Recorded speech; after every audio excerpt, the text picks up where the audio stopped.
There's a moment. You might not remember exactly when it happened. But you remember the feeling. Maybe you were a teenager, watching your father cry for the first time, really cry, not the polite kind, and your whole body went strange. Or maybe you were grown, sitting across from your mother in a restaurant, and she said something that revealed, quietly and without drama, that she had no idea what she was doing either. That she'd been guessing the whole time.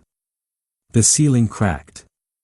The person who was supposed to be the ceiling, solid, load-bearing, permanent, turned out to be made of the same material as you. Uncertain. Afraid. Capable of being wrong in ways that mattered. And your brain didn't know what to do with that. This is the psychology of that moment. Not the obvious grief of it. The architecture underneath, what your mind was actually protecting, and what it has to rebuild when the protection breaks. You were very small when your brain made its first urgent decision. It looked around and found the 2 or 3 people responsible for its survival, and it did something extraordinarily efficient: it made them infallible. Not because they were. But because the alternative, understanding that your survival depended on someone who was just as confused and frightened as you, was too dangerous to process. So your brain filtered. When a parent was cold, it concluded, I must have done something wrong.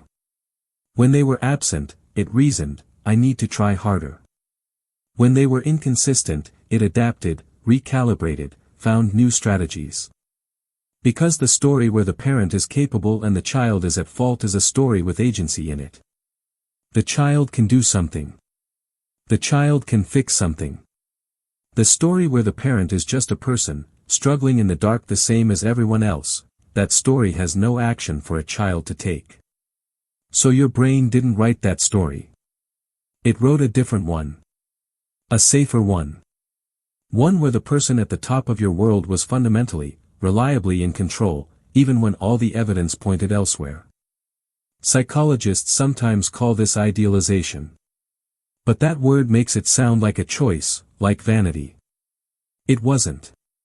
It was engineering. It was your nervous system solving the most important problem of your early life: how do I survive inside a system I don't control? You survived by making that system feel trustworthy. The crack rarely happens all at once. For most people, the idealization dissolves across years, through accumulation. A comment your father made that revealed an assumption you didn't expect. A story your mother told about her own childhood that suddenly reframed your entire adolescence: she was scared too. She was doing what was done to her. Sometimes it's a specific moment.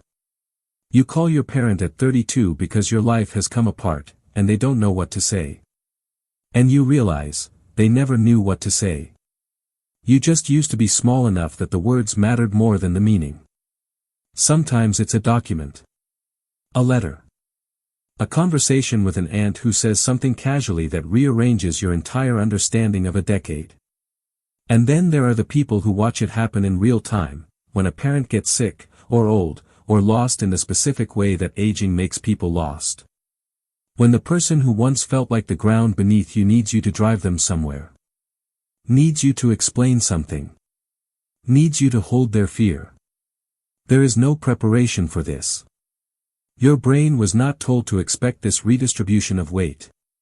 Here's what most people miss about this moment: it doesn't just change how you see your parent. It changes how you see yourself.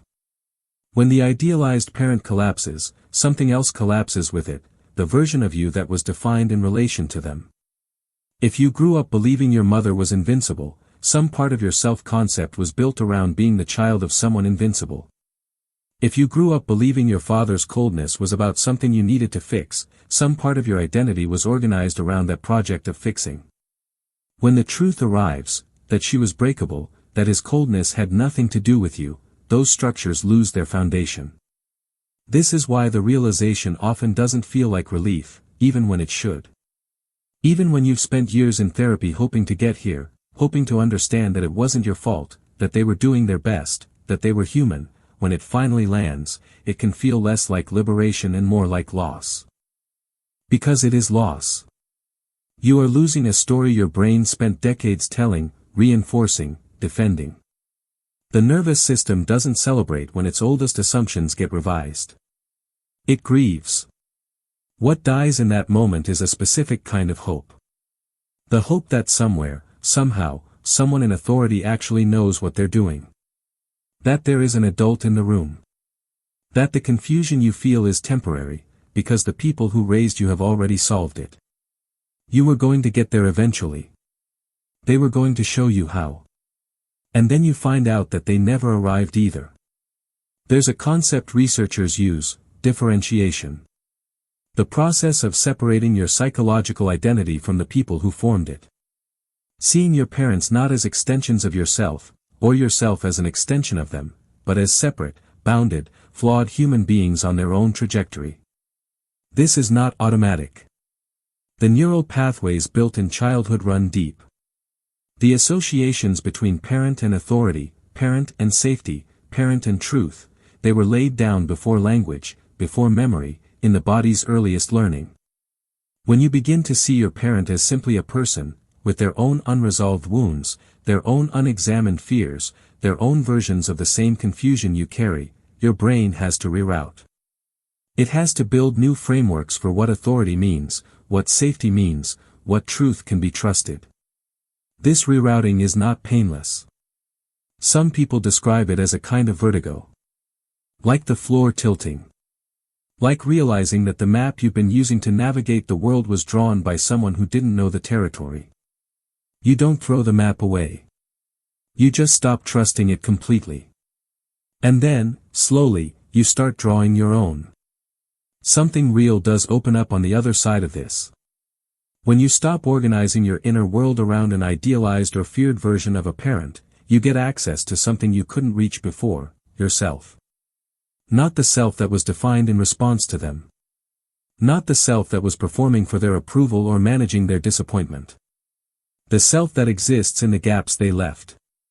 Some people find, for the first time, that they actually disagree with their parents, and that this disagreement doesn't feel like betrayal anymore.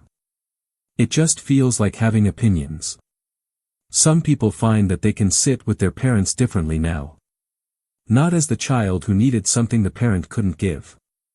But as one person with a complicated history, sitting with another person with a complicated history. The conversation doesn't have to be about fixing or receiving or proving. It can just be two humans, trying.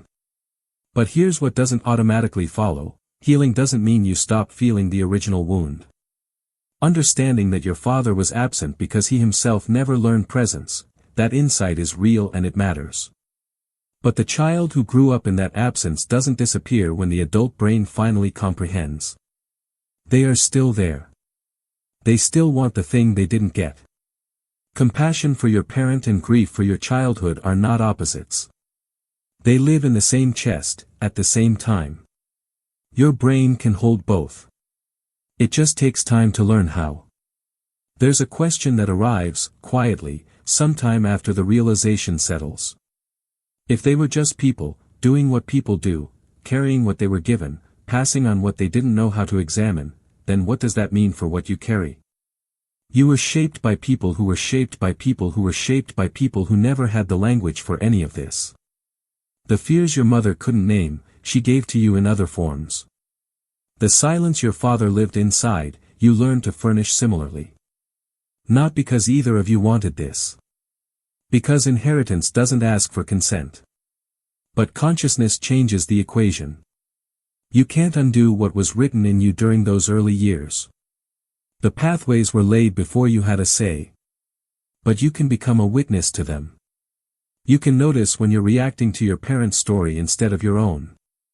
You can pause before you pass something forward. This is what the realization actually offers. Not the destruction of the story you were told, but the beginning of authorship. You didn't choose the first chapter. You get to choose what the character does with it.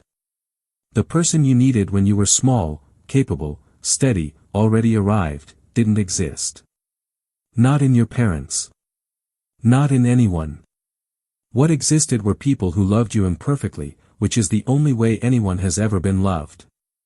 Who tried in the directions they knew, which were limited directions, because their maps were also drawn by someone else. Seeing them clearly, not as villains, not as saints, but as people, is perhaps the most disorienting thing the adult mind is asked to do. And it is also, eventually, the beginning of something that feels surprisingly like freedom. Not because they changed. Not because the past rewrites itself. But because you stopped waiting for the ceiling to hold you up, and found out, one ordinary day, that you've been standing on your own for a long time. You just hadn't let yourself notice.